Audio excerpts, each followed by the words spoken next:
If we've never met before, my name is Jeff Echols. I am a senior advisor and the head of marketing for Shadow Partners. And every weekday, I bring to you a short conversation with an expert or a thought leader in the realm of innovation for the built environment. And today, I'm really looking forward to this conversation for a few reasons, which I'll explain here in a few minutes. But I am joined by Brad Crawford. He's just up the road from me. Actually, I'm in Indianapolis and Brad's up in Fort Wayne, Indiana. Get your atlas out and you can understand that geography here, that Indiana geography. But Brad is the CEO of Ambassador Supply and also the CEO of Rival Holdings. We'll talk about that. One of the reasons I'm excited is because a couple of days ago I had KP Reddy, who's the CEO of Shadow Partners and Shadow Ventures. KP and I talked about VC, venture capital, versus corporate VC or CVC. Yes. And today, this is sort of a great follow-up to that conversation. So, Brad, thanks for joining me today. I'm glad that you're here, and I'm really looking forward to this conversation. Appreciate the invite, Jeff. Thank you. Looking forward to it as well. Yeah, absolutely. And so we're not far apart. I should have just driven up a couple of hours, and we could have just done this live from your office. That would have been the thing to do. But And so I've got some knowledge, right? We shadow work together with Ambassador, et cetera. So, but the opportunity to follow up that conversation with KP the other day and focus on basically the CVC side, the corporate VC side. So, you took over as a CEO of Ambassador Supply several years ago, and part of what you've been doing is looking at innovation, looking at investment. And so you're fully now looking at least on the CVC side. Yeah. Tell me why, as you look at a company like Ambassador, and you're going to have to give a little bit of background, I guess, in order to really understand this, but tell me why, when you take a family-owned company and you look at diversification and you start looking at innovation, why do you start to do that, and where does the venture side come into the equation? Yeah, it's a great question, and one I don't know that I can succinctly answer. That's fine. But Ambassador Supply, which was part of a larger organization, it's really a family office private equity firm, Ambassador Enterprises. The owner has the desire for us to be a 100-year legacy-based company. So when you try to step back and look at what's going to happen in 1 year, let alone 10 years or 100 years, that looks, and the forces that act upon you look totally different. So trying to set a strategy, even though your executable strategy might be for 3 years out, or your framework might be for 3 years out, 5 years out, trying to steward somebody's resources towards a long-term 100-year run, which is what they desire, it forces you to think differently. And for us, what does this industry look like 15, 20 years from now, or 50 to 100 years from now? Change has to occur. And my background, I came from advanced manufacturing in the automotive and electronics industry. So I'm not an engineer. I have a business administration degree, but I kind of have that mindset of efficiency and continuous improvement. So the worlds kind of merged, bringing my past experience together with the construction and building industry, the built worlds. And when you see where it has evolved over the last 50, 60 years, it hasn't evolved as the rest of the world or industries have evolved. And there are many reasons why that has happened that way. And you have to be respectful of why it hasn't and what the context is. And then how do we apply the macro forces and the need for affordable housing and the need for additional housing or additional structures in general. Those are two forces that aren't necessarily moving in the same direction. So something has to change. And we know we're not going to change the world. Our desire is not to change the world, but our desire is to make sure that we have a company that can support its employees for the next 50 to 100 years and be agile enough to adopt these disruptive technologies or iterative disruptive technologies that are coming down the pipeline, and it is happening. So for us, I'm giving you a long-winded elevator speech, but for us, we tried to figure out what does the horizon look like and who can we partner with. And we looked at several VC funds to do so. And we felt we could hire an individual to go out and look and hunt, but it made more sense for us to hire or join or fund a VC partner that was like-minded. And we got it down to 3 or 4 funds, and we chose Shadow. And through that process and through that knowledge transfer, we have also looked at not only becoming a fund partner for the VC, but also what are we doing as a corporate VC alongside them to help impact some of these investments or do some things that maybe doesn't fit the VC mindset, but does fit the corporate VC mindset. And I think there is a difference. Yeah. And KP, I think when we talked, I think it was Monday of this week, but when we talked, he laid out how he saw the difference in the mindsets of the VC versus the CVC. And I think all of that makes sense. And what's really interesting to me about what you were just talking about was starting from the point of view of wanting to have a legacy, 100-year company, one that supports your employees for 50 to 100 years, et cetera. And I think oftentimes we get caught up in this idea of innovation and change and disruption and this idea that everything is new, but you're actually saying, yeah, everything needs to be new, everything needs to change in order for us to survive, in order for us to build this legacy. And I think for a lot of people that's probably not something that was top of mind. I didn't think about that in terms of the longevity of our business versus how do I compete today, tomorrow, next week, next quarter, next year? Yeah, I think that, so a couple points there. I think you have to respect the history of, construction's millennia old, right? But how do you respect? There's a reason why it got to where it got to today. And with a lot of the challenges that have been created, there also have been a lot of successes. So you need to respect the generations prior to you and learn from them and realize that the only constant is change in this world. So how do we then look towards the future and what other industries that may not be doing what we're doing, but we can learn from them, whether it's the automotive industry, whether it's the aerospace industry, whether it's the cruise liner construction industry or technology. What does that look like? What can we glean from their successes, their failures to help us down our path? And try to balance that with the human aspect, the cultural aspect of what we're doing, which is our employees, our communities that our employees live and work in. We need to try to help them adapt for an ever-changing environment. Because I think what's coming to an inflection point to where you're going to have several of these technologies come together and things are going to change rapidly. And it's going to appear to the outside world that it's overnight, but it's been 20, 30 years in the making to lead to this. So, from our perspective, we have to look at that horizon. And again, how far out, I don't know, but we have to look at it from what can we do today to set ourselves up for that point tomorrow. And as a corporate VC, we're going to look at, and we're going to narrow down our scope and take a look at multiple offerings to try to get us to the same point in time. And they might have completely different approaches, but we want to look at all to keep our options open because, again, we have our legacy-based companies which are performing well in today's market and addressing today's problems. So I have the luxury of stepping out of I still get involved in the day-to-days, but I have the luxury to step out and look up and out and see what's coming. And for us, the challenge is how do we inject this great opportunity with these advancements into these legacy companies without breaking them? And we're working through that today. Yeah. When I know you have a lot of business experience, even beyond, Ambassador and Rival.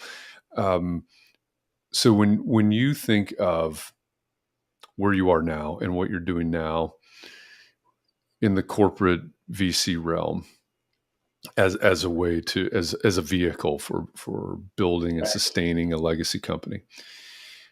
What do you see as the biggest difference between that attitude, that outlook, even the logistics of what you're doing versus another company across town that may have a similar product base, that may have a similar customer base, et cetera, but they aren't focusing on the CVC. They may be saying, "Hey, we want to build a legacy company as well," but they're going about it differently than you are. You're going about it differently than they are. What do you see? Based on all of your experience, what's the biggest difference between those two outlooks? Intentionality, honestly, I think. So we're very intentional about taking a step back, looking around and listening, what are our options? And saying, how can we do it better? A lot of what we see in the industry is a lot of people are working in their business every day and not, they don't have the ability to take a step back and work on their business. Yep. And we've been blessed enough that we've been able to hire some really good people to do so. I think we're probably all moving in the same direction the next 5, 10, 15 years.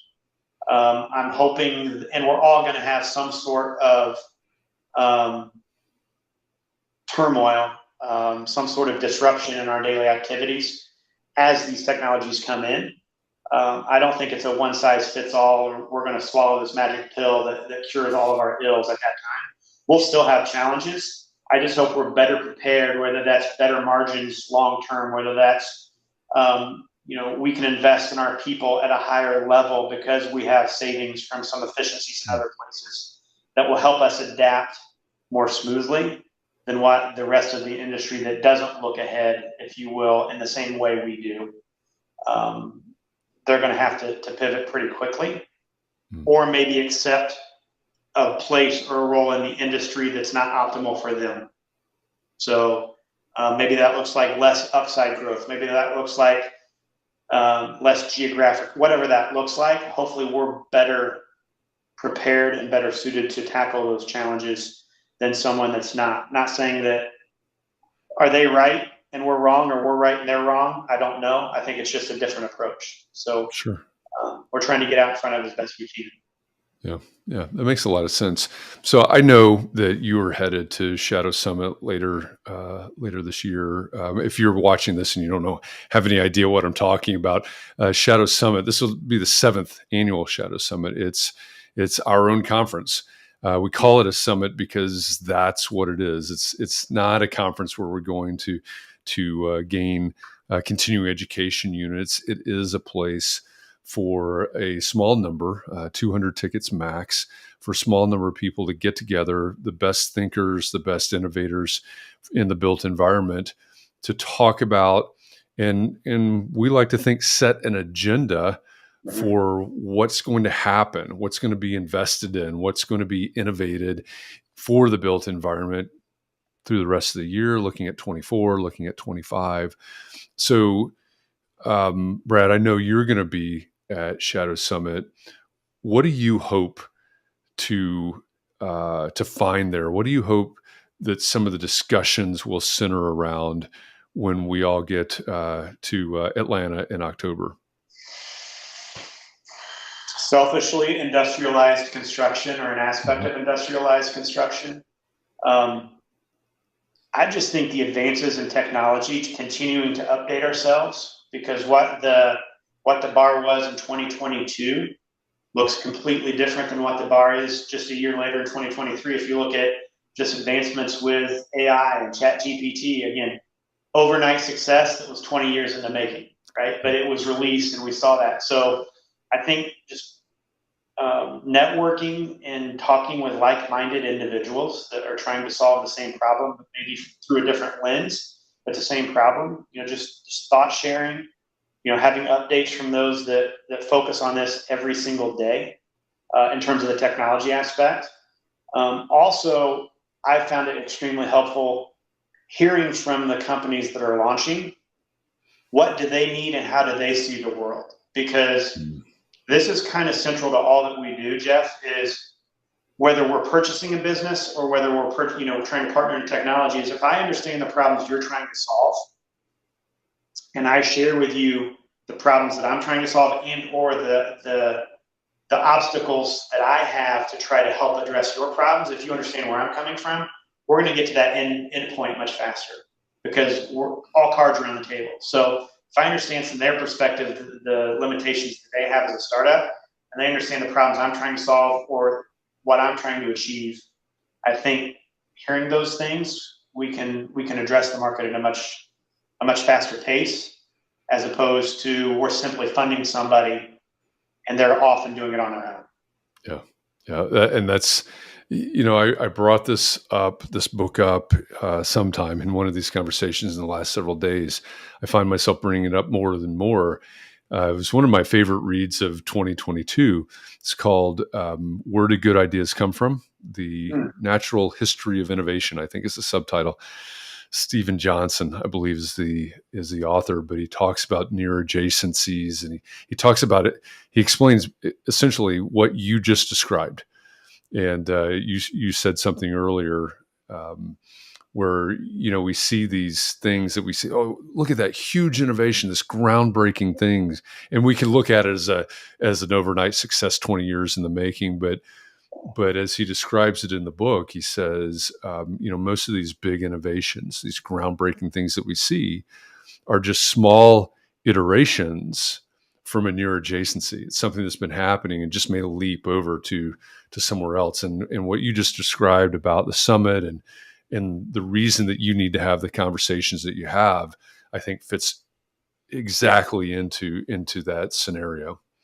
I appreciate that. I'm going to read that or listen to it. I don't read it. I'll listen to it. I am with you. I burn Audible credits like they're kindling, man.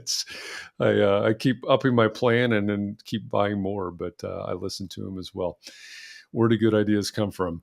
Brad, this has been a fascinating conversation. I really appreciate you coming on and sharing all these thoughts and your outlook with us. And I'm looking forward to getting together with you before then, but in Atlanta for Shadow Summit. I'll be up in Ball State, or I'll be up at Ball State in Muncie in a couple of weeks. I'll just bump up to come on up to Fort Wayne when I'm up there. Yeah, absolutely. If you're watching this right now or listening to this and you want to know more about Shadow Summit, then go to shadowsummit.com. It's in the bottom left-hand corner of your screen right now.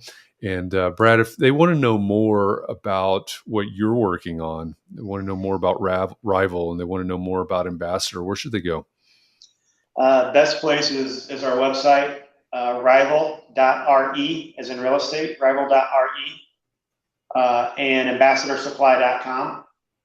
The other affiliate is Via Developments, so viadevelopments.com. So those are the kind of the three, but Rival can take you to both of those.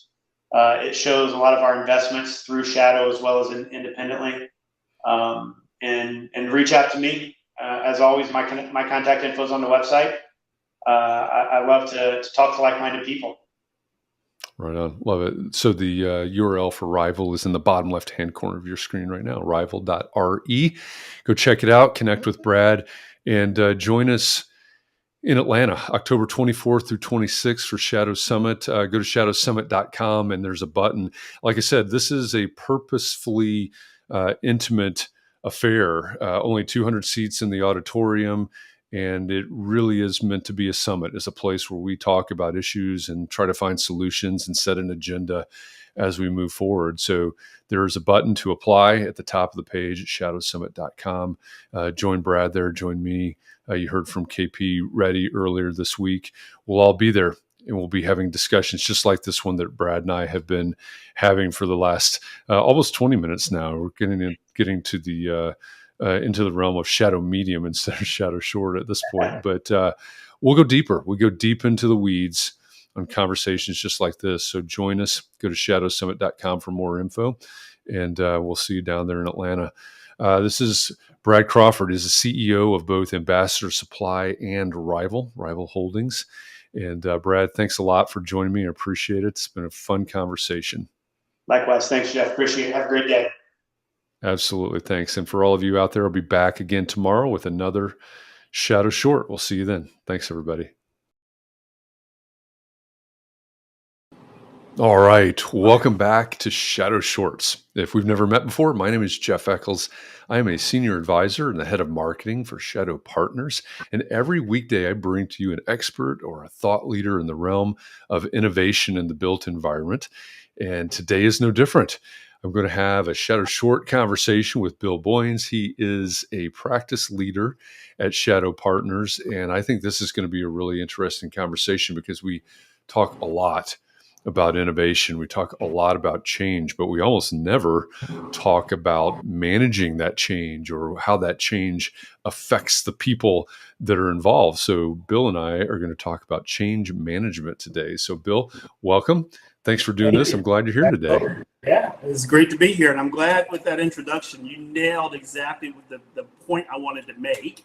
And that is, yeah, we're an innovation company and everyone talks about innovation. And that's great. And we need to be doing that. But I mean, I've been in projects all my life, and most projects are some way, somehow around innovation. And we always shrift the change management Mhm. part of it. So, Yeah. Yeah, and I think we were talking before we went live a couple of weeks ago. We just sort of coincidentally ended up with a theme of talking about the people in innovation, and that those conversations usually end up being about how do we create a culture of mhm. innovation.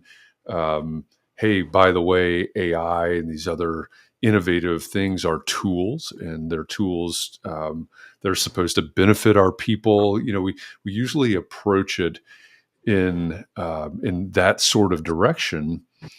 But at the end of the day, all of this, whether it is a new AI tool or a BIM tool or a new project management software, whatever it is, whatever these tools are, they are impacting our Yes. people, and they mean that, hey, I've got to learn something new or I've got to do something new. So what are, when you come Yeah. in your consulting, you're advising one of our partners, a client of ours. What's the first thing that you look for when we're trying to get our heads wrapped around what's a change management strategy Yeah. for this organization? Well, I'll give you just something funny.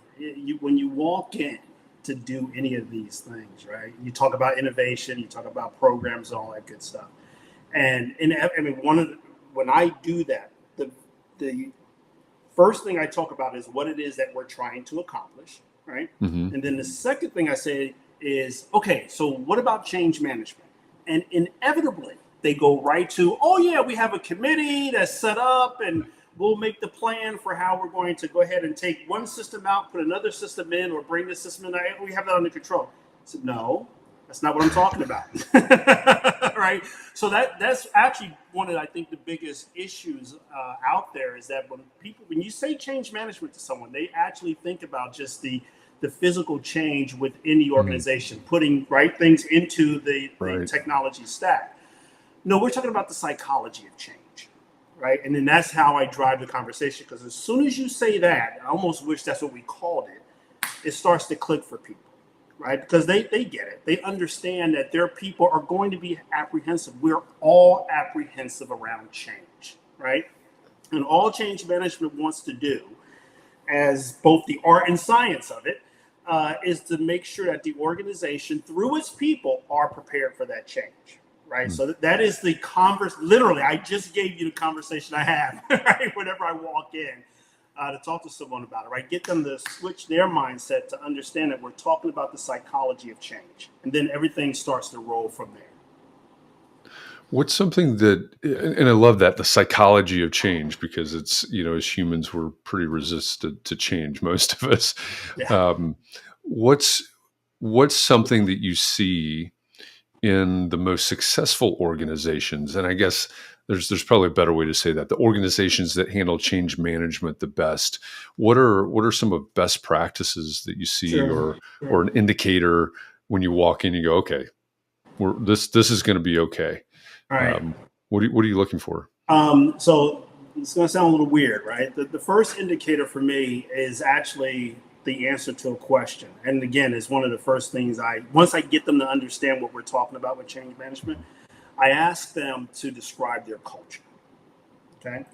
And if I get a pat answer, right, I know we have an issue. right? Mm. But if I can get someone who can really delve in and say, oh, I'm glad you asked that question, because we focus a lot on making sure we build the right culture. It goes throughout our entire organization, from the time we're doing acquisition of human resources all the way through to everything that we do, right? So if you have a company that is in step with exactly what their culture is, that is a huge indicator of how successful we're going to be with change management. Because again, it's the psychology of change. So if you understand who your people are and you focus on building a culture to help support those people, then as we start working through the change management principles, it's going to be a much easier conversation, right? Because you know who your folks are and you know the things that they're going to need to be prepared for the change. Yeah. That is the biggest indicator. That makes a lot of sense. And, we're not throwing anybody under the bus here, but, the fact of the matter is there are organizations that are not ready. They're not prepared. They need help. So let's flip the question around then. If I'm a CEO or a COO, and, we're having these conversations about change, about new tools, about, whatever change means in our context here. So I'm the CEO or COO or whoever's looking out at this. What are some red flags that I'm looking for that tell me, hey, I need to talk to somebody. I need to bring somebody in to help us with change management, because I'm not sure, we've got, like you said earlier, we've got the tech stack figured out. We've got we've got the tools figured out, but I'm not sure our people are ready. Or we have figured this out, so it's going to be the smoothest transition. What am I looking for that tells me, hey, I need to call Bill? That's right. Well, the real answer, Jeff, is you always have to call Bill. Always. Got it. Right? Think of it like this. I used to joke around about this. Everyone, because I do a lot of working out. You and I've talked about it. I work out a lot. And I try to tell anyone who gets into starting to work out, hey, everyone will do well if they go with the trainer, right? Even if you don't think you need a trainer, right? You should always go with the trainer, because they're going to be able to take that step back, right? And look at what's going on holistically with you, where you may get stuck with the individual trees. They'll be able to see the forest, right? So I think the right approach is that a CEO, when they start talking about doing anything, right? And so since we always talk about innovation, they've come up with an innovation that they want to bring within their organization. They have to ask the question about change management, right? And listen, there are some principles. So let's talk about some of the red flags you mentioned. If you can't identify the right champions within your organization that are strong enough, right, and well respected enough within the organization to help drive that through, you immediately know you have a problem, right? Because that's where it starts, right? And so this is where the CEO has to look in the mirror, right? Because it has to start with them. If they are, if they don't have the time, right, to help drive this innovation, and they really can't identify a leader to do it, then they definitely need to bring someone like me in, right? But as I said, I actually believe that anytime that you do something like this, you need to bring in that outside expert, even if it's just for a one-day conversation, right? Because so just real quick, and the gray hair, right? So way back in the day, what we used to do whenever we would have projects is that we would set aside, as part of our kickoff, a 2-hour session just to talk about change management. So even if it's at just that level where, you're about to do an innovation program, you bring someone in just to talk generically, hey, this is what change management looks like. This is what you should be thinking about. And if any of those, if you don't understand any of those things, right, or you have these holes in your organization, let's make sure that we include change management as a more holistic portion of the program. Yeah, I understand this is an incredibly broad question, but what does change management look like? It is a broad question. Yeah. Right? So if you recall a little bit earlier, I said something about change management being an art and a science, right? And I used to always joke around that when someone tells you that what they do is an art and a science, it's because it's not really defined. But in this case, that's not really true, right? There is definitely a science to change management. So what does that look like broadly, right? It is making sure that the organization is prepared for whatever change it is that you're doing. Okay, and let's not get into what that change might be. Let's just talk about all changes. And so there's some blocking and tackling that you will always do if you're thinking through change management, right? You clearly identify what it is that the organization is trying to get out of the change. Okay, you have a clear message and a strategy to get that communication out, like get that messaging out around the change. You identify the people within the organization that are going to help drive the change, down through and make sure it's pervasive throughout either the entire organization or whatever part of the organization is doing a change. Okay, that's what it looks like. Now, doesn't that sound very easy? Right? So there's a lot of pieces that are involved. I mean, messaging, Jeff, you're a messenger, right? So you know all the detail that goes behind messaging. Folks, because I've been on some of these shorts and you make it seem very easy, right? But as we discussed, messaging in and of itself is not something that happens. There's an art to it as well as a science, right? So it's the same thing with change management. So generically, that's what change management looks like, right? I have a work stream that is truly focused on making sure that whatever change I'm doing is going to be adopted by the organization, right? But there's a lot of pieces that are involved with it. And it really is driven by the culture of the people that you're dealing with. Yeah, that to me is a really interesting point, because we've had conversations. I've had conversations before, especially with people on the tech side, so maybe chief technology officer or information officer, talking about basically digital transformation, right? And the fact that whatever software they're using, let's just say it's Revit, if they're using BIM, if it's an architecture or engineering firm, and they know that company-wide they're using Revit to 10% of its capability, right? That might even be a high number. And so they look at digital transformation and they say, okay, well, if we were to squeeze another 2 or 3 or 5% out, right, to 10 to 15%, then that's a huge change. That's a huge efficiency boost potentially for us. But there's always that fear, when we bring in this new widget, we bring in this new software or whatever. Is it actually going to be adopted? Are we going to adapt to it? Are we actually going to bring this into our workflow? And what I just heard you say was addressing some of that fear. Whatever this change is, yes, is it actually going to take hold inside this organization? Because we're taking a big risk. We're making a huge investment into this. And as the CEO, I cannot afford for this change not to take hold in this organization. Yeah, and you brought up something, you implied something that we didn't have an opportunity to talk about, and that is, so this whole conversation has been driven towards, I know I'm going to make a change, right? So let's make sure that we do change management within it. But change management can be just as effective when you go into an organization and they have done a change that did not work.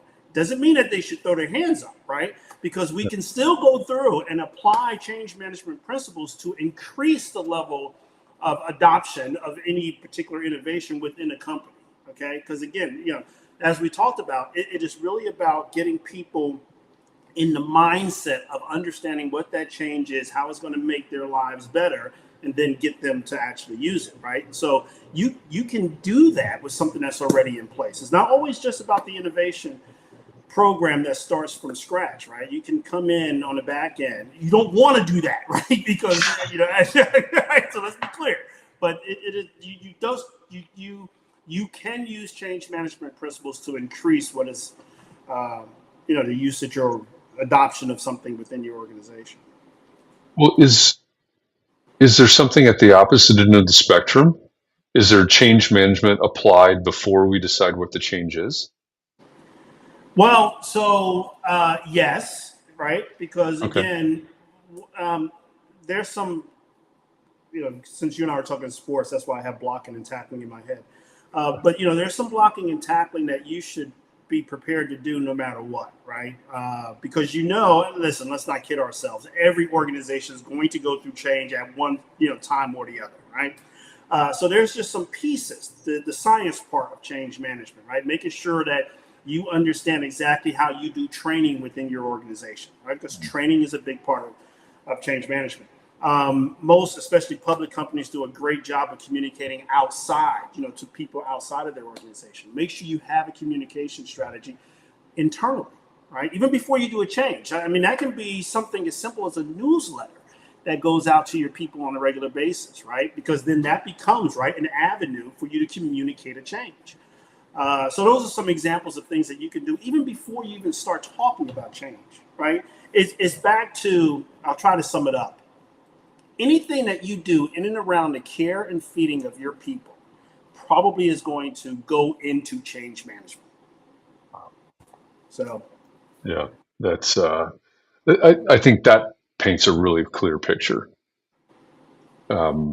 Yeah, I like the way you put that, and that's going back to, as I mentioned before, we talked about before we went live, that week of talking about cultures of innovation and the people and everything else. It's none of this innovation matters, right, right? that's right. That's If right.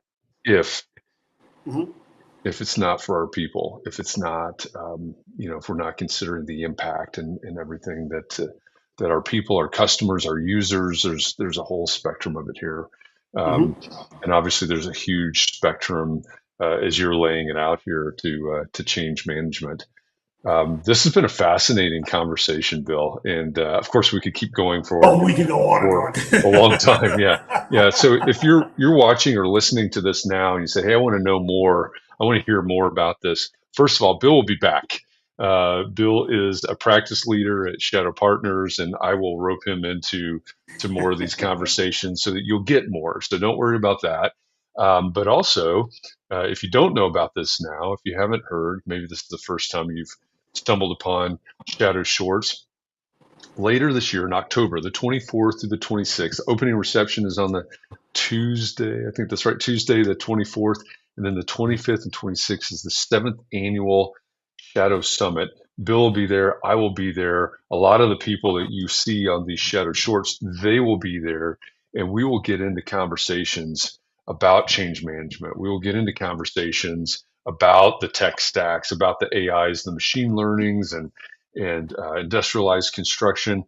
Shadow Summit is really about setting the agenda for everything that we're going to focus on. And when I say we, it's people that are shaping the built environment: architecture firms, engineering firms, construction firms, real estate developers, all of the startups and the tech people that are supporting and driving that change.